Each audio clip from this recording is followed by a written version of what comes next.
Noong nakaraang Sabado nga ay binuksan na namin ang aming munting bigasan at ito ang naging preparation namin para sa successful na opening nito.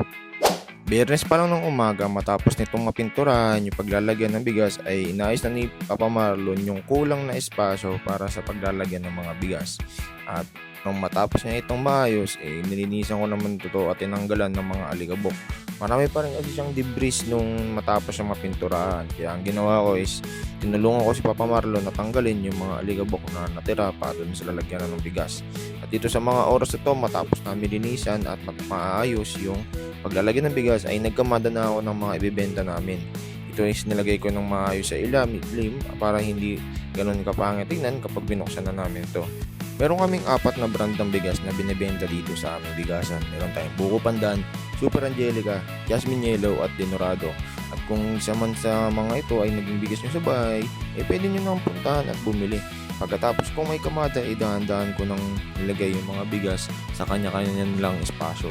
Noong una akala ko matatapon yung isang kaban kaya ang ginawa ko is takal-takal lang. Pero nung na-realize ko na kaya pala niya ng isang bagsakan lang, ayun, sinako-sako ko na yung paglalagay. Matapos kung mailagay yan ng maayos, si Papa Maron naman nilagay sa kanyang designated place yung mga bigas na nilagay namin. And matapos ng mga yun, ito, tamang geng-geng na lang kami dyan ni Papa Marlon. Masaya kami kasi matapos na yung unang parte ng pag-prepare namin. Matapos yun ay nag-ready naman tayo ng layout para sa mga presyo ng bigas. Dito ay kumuha na lang kami ng sample layout sa Canva tapos nilagyan na lang namin ng sarili naming touch, especially sa mga kulay para naman unique and masabi namin personalized pa rin ito. Matapos naming makapag-design na ito, pine-prepare na siya yung mismong printouts ng aming mga presyo, tapos nilagay namin yan sa folder tapos binalututan ng plastic cover para naman mas malinis at mas professional tignan. Dito ay para sa aming ribbon cutting, gumawa naman kami ng ribbon ni Mahal at ito siya yung nagdi-design yun guys, kasi sabi ko di ko kaya yung mag-design ng mga ganyan, ikaw na lang muna.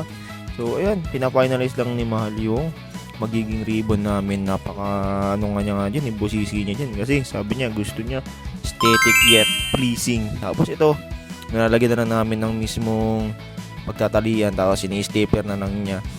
Tuwang-tuwa nga siya guys nung matapos niya yan kasi sabi niya nakatipid daw kami sa paggawa nito kasi yun na namin kailangan bumili and konting materials lang, at least mas personalized pa. So ito tinetesting niya kung ano magiging itsura, tapos ibinida niya pa yan kay Mama Marie. Tignan mo, nag-model pa siya niyan. Matapos gumawa ng ribbon guys, kinuha ko naman yung magiging tarpaulin namin for the price list as well yung branding namin. At dito ko lang yan pinaprint sa WLC Printing Services dito sa Almar. Matapos ang mga konting preparation at paglilinis, ito ay nagsimula na kami sa aming opening ceremony. Tapos nagdasal lang kami at humingi ng pagpapasalamat at guidance dito sa pagbubukas ng business. Pagkatapos na ito ay nagsimula na kami sa ribbon cutting. Ngayon guys, kitang-kita niya yung ngiti ni ate mo siya, malakpak pa talaga. Ito kinat niya pa ulit yung kabilang side naman dahil akala niya isang side lang yung gugupitin. So yun, palakpak ulit siya. Iba talaga yung happiness kapag nagawa mo na yung gusto mong gawin. And yun, transition ng konti, boosh. So salamat guys sa panonood nyo dito sa 3 episode ng pag-adventure namin sa pagsubok ng mga bagay na kailangan namin subukan. So sa mga nagnanais na bumili, pumunta lang kayo dito sa amin sa lugar kila Shaila, sa Looban, sa Champaka Extension. Makakabili kayo ng mura at sariwang bigas. Sa mga nagtatanong kung magkano naman yung bulk orders, ay PM lang sa aming page. At salamat ulit sa pagsama. Paalam!